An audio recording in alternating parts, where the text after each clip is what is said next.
Hi, this is me and my cat Chi, and I'm reading a book called Death Comes for the Archbishop, and this book is by Willa Cather, who is also a pretty well-known and very important American writer, but she comes a little bit later than where we end. We end at 1865 in American Lit 1, and she comes a little bit later than that.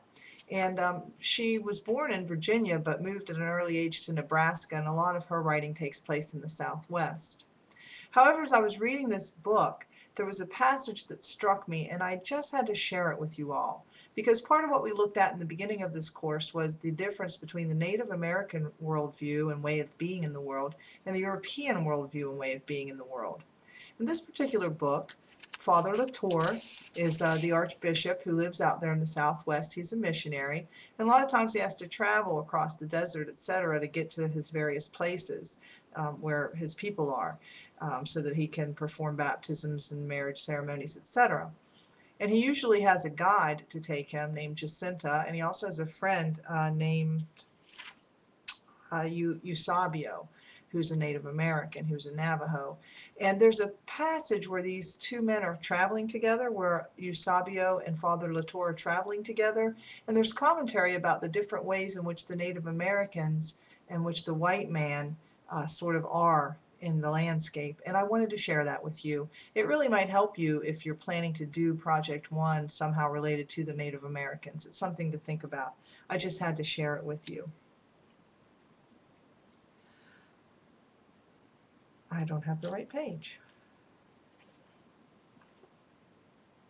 Oh, yes I do. Okay, here we go. When they left the rock or tree or sand dune that had sheltered them for the night, the Navajo was careful to obliterate every trace of their temporary occupation. He buried the embers of the fire and the remnants of food, unpiled any stones he had piled together, filled up holes he had scooped in the sand.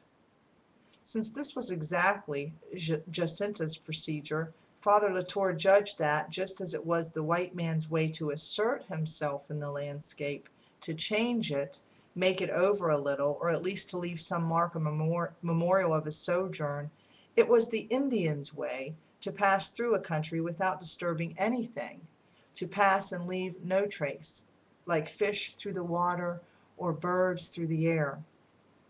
It was the Indian manner to vanish into the landscape, not to stand out against it. The Hopi villages that were set upon rock mesas were made to look like the rock on which they sat, were imperceptible at a distance. The Navajo hogans among the sand and willows were made of sand and willows. None of the pueblos would at that time admit glass windows into their dwellings. The reflection of the sun on the glazing was to them ugly and unnatural, even dangerous. Moreover, these Indians disliked novelty and change. They came and went by the old paths, worn into the rock by the feet of their fathers, used the old natural stairway of stone to climb to their mesa towns, carried water from the old springs, even after white men had dug wells.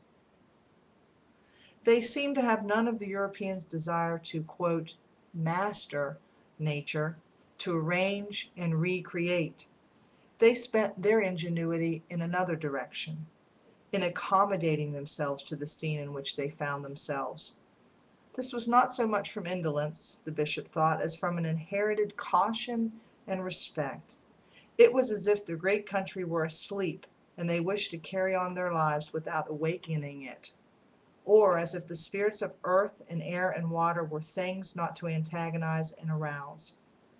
When they hunted, it was with some discretion. An Indian hunt was never a slaughter. They ravaged neither the rivers nor the forest, and if they irrigated, they took as little water as would serve their needs. The land and all that it bore they treated with consideration. Not attempting to improve it, they never desecrated it. Might be helpful to you. And this is in Book 7 of Death Comes to the Archbishop, if you're interested, by Willa Cather.